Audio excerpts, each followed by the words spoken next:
This is an amazing song, an amazing story, as it was. And then last night, he went and posted on Facebook.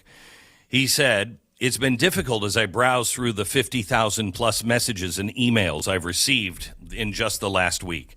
The stories that have been shared paint a brutally honest picture. Suicide, addiction, unemployment, anxiety, depression, hopelessness, and the list goes on. I'm sitting at such a weird place in my life right now. I never wanted to be a full-time musician, much less sit at the top of the iTunes charts. Draven, a friend from Radio West Virginia, and I filmed these tunes on my land with the hope that it might, maybe, hit 300,000 views. I still don't believe what has went on since we uploaded that. It's strange to me. People in the music industry give me blank stares when I brush off $8 million offers. I don't want 6 tour buses, 15 tractor trailers, and a jet. I don't want to play stadium shows. I don't want to be in the spotlight. I wrote the music I wrote because I was suffering with mental health and depression. These songs have connected with millions of people on such a deep level because they're being sung by somebody feeling the words in the very moment they were being sung. No editing, no agent, no BS, just some idiot and his guitar. The style of music that we should have never gotten away from in the first place. That being said, I've never taken time to tell you who I actually am, so here's the formal introduction. My legal name is Christopher Anthony Lunsford. My grandfather was Oliver Anthony, and Oliver Anthony music is a dedication not only to him, but the 1930s Appalachia where I was born and raised. Dirt floors, 7 kids, hard times. At this point, I'll gladly go by Oliver because everybody knows me as such. But my friends and family still call me Chris. You decide for yourself. Either way is fine with me. I feel you on that one, Oliver. I feel you. I feel you as Stu. I feel you. In 2010, I dropped out of high school at the age of 17. I have a GED from Spruce Pine, North Carolina. I worked multiple plant jobs in western North Carolina, my last job being in a paper mill in McDowell County. I worked third shift 6 days a week for $14.50 an hour in a living hell. In 2013, I had a bad fall at work, fractured my skull, and it forced me to move back home to Virginia. Due to complications from the injury, it took me 6 months or so before I could work again. From 2014 until just a few days ago, I worked outside sales in the industrial manufacturing world. My job's taken me all over Virginia and into the Carolinas, getting to know tens of thousands of other blue-collar workers on job sites and in factories. I've spent all day, every day for the last 10 years hearing the same story. People are so damn tired of being neglected, so tired of being divided and manipulated.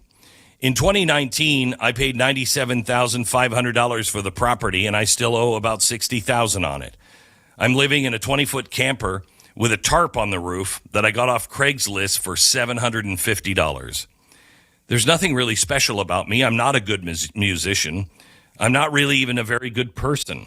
I spent the last 5 years struggling with mental health and using alcohol to drown it. I'm sad to see the world the state's in, with everyone fighting with each other. I've spent many nights feeling hopeless that the greatest country on earth is quickly fading away. That being said, I hate the way the internet has divided all of us. The internet is a parasite that infects the minds of humans and has their way with them. Hours wasted, goals forgotten, loved ones sitting in houses with each other distracted all day by technology made by the hands of other poor souls in sweatshops in a foreign land. When is enough enough? When are we going to fight for what's right again? Millions have died protecting the liberties we have. Freedom of speech is such a precious gift. Never in the world history has the world had freedom that it currently has today. Don't let them take that away from you. Just like those once wandering in the desert, we have lost our way from God and have let false idols distract us and divide us. It's a damn shame.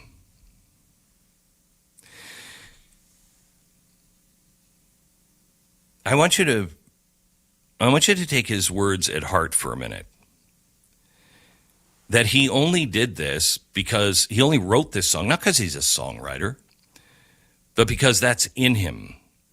And he was struggling with something, and he shared it. He didn't share it knowing that it would become this. He wasn't trying to do anything grand. He was just trying to solve a problem for himself. And then he shared. That's really the hard part. Sharing. Because we're all so afraid, and we're becoming more and more afraid of each other, because people are actively trying to destroy our relationships with one another, destroy our modes of communication, our empathy for one another. We look at people now, if we even look at them, as just, I don't even know, objects, because the real world has become real in the fake world. That's the world too many people are living in. They're living online. And we're not treating people. We're treating people like we treat people online.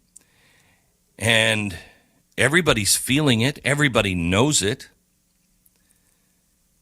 He's not just connecting. The reason why he has to be destroyed is because he's the average guy who's just in his own way let his voice be heard.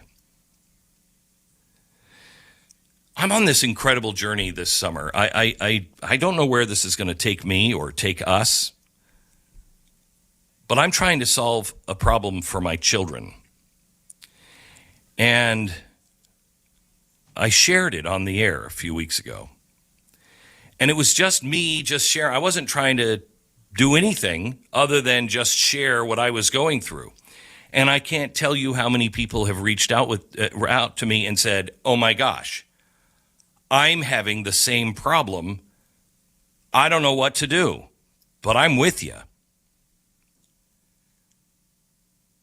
I think this is what Billy Graham told me, that if people will just do exactly what the Lord says to do, and some people don't know what that is. Some people don't hear him clearly. I honestly, I think I hear him. I think I'm gonna die, and I'm gonna get up there, and he's like, "Dude, that wasn't me.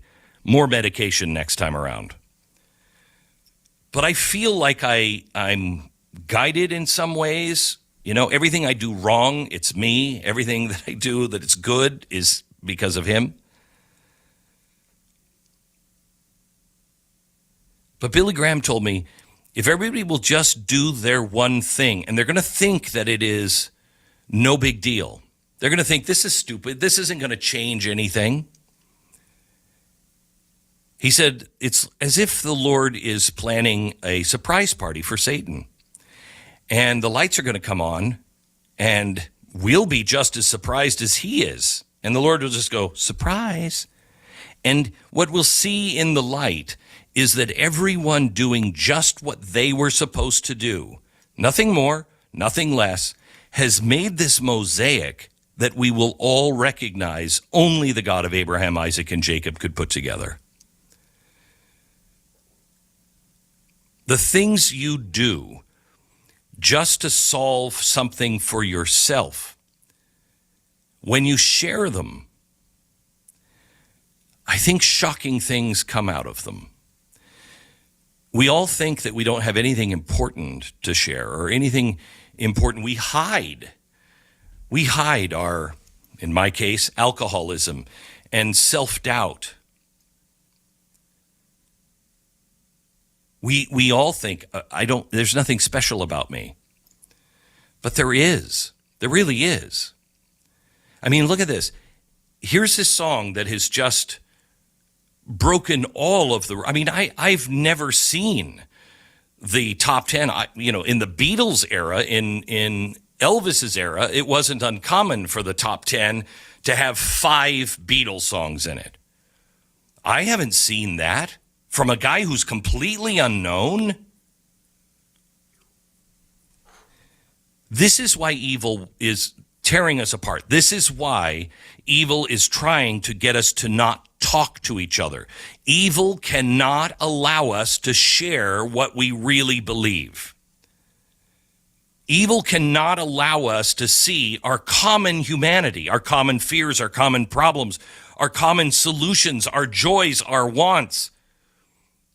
I'm convinced the first time I went over to Israel, I met with a bunch of Palestinians and I met with a bunch of Jewish people separately.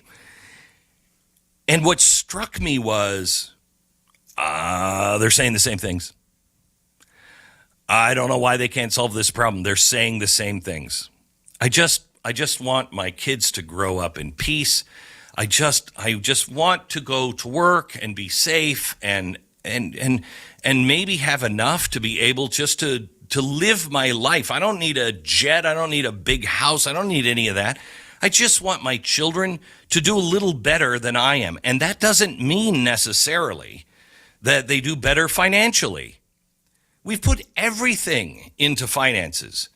I've never said to my kids, you know what? Someday you're going to do better than I have. I've told my kids the whole time, good luck with that, because I won the lottery. There's no excuse, no reason I'm the success that I am. Here's what I want you to do. My dream for you is this, that you're happier than I am, that you have found peace faster than I found it. Others make us feel needy, make us need to follow our wants and to fear one another. Don't. Share the real you with people, and you just might be surprised, in the end, how much you've contributed to a better society.